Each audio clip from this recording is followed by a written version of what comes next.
चुनरिया घोटे वाली, ओढ़ चुनरिया घोटे वाली, शेर पे सवार होके माँ निकली, शेर पे सवार होके माँ निकली। सबके घर में दर्शन देने, सबके घर में दर्शन देने, चल के पवन वाली चाल निकली, चल के पवन वाली चाल निकली। ओढ़ चुनरिया घोटे वाली, ओढ़ चुनरिया घोटे वाली, शेर पे सवार होके माँ निकली, शेर पे सवार होके माँ निकली। मैया के हाथों में धन का भंडारा, मैया के हाथों में धन का भंडारा, भक्तों के भरने भंडार निकली, भक्तों के भरने भंडार निकली। ओढ़ चुनरिया घोटे वाली, ओढ़ चुनरिया घोटे वाली, शेर पे सवार होके माँ निकली, शेर पे सवार होके माँ निकली।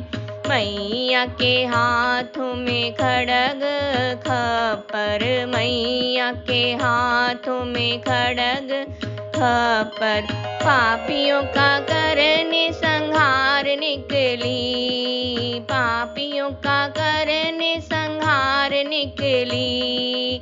ओढ़ चुनरिया घोटे वाली, ओढ़ चुनरिया घोटे वाली, शेर पे सवार होके माँ निकली, शेर पे सवार होके माँ निकली। सबके घर में दर्शन देने, सबके घर में दर्शन देने, चल के पवन वाली चाल निकली, चल के पवन वाली चाल निकली।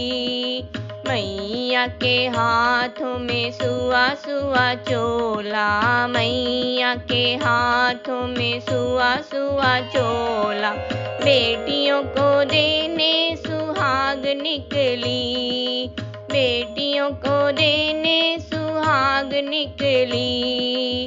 ओढ़ चुनरिया घोटे वाली, ओढ़ चुनरिया घोटे वाली, शेर पे सवार होके माँ निकली, शेर पे सवार होके माँ निकली।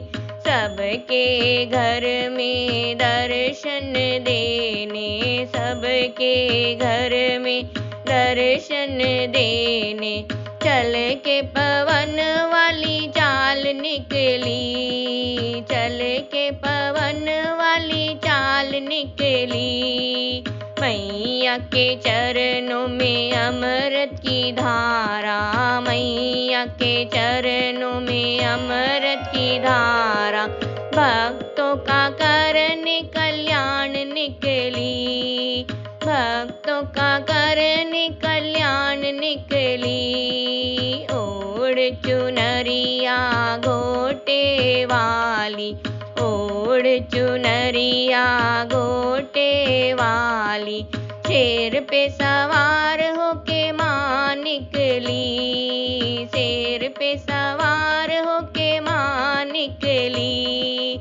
सबके घर में दर्शन देने, सबके घर में दर्शन देने, चल के पवन वाली चाल निकली, चल के पवन वाली चाल निकली।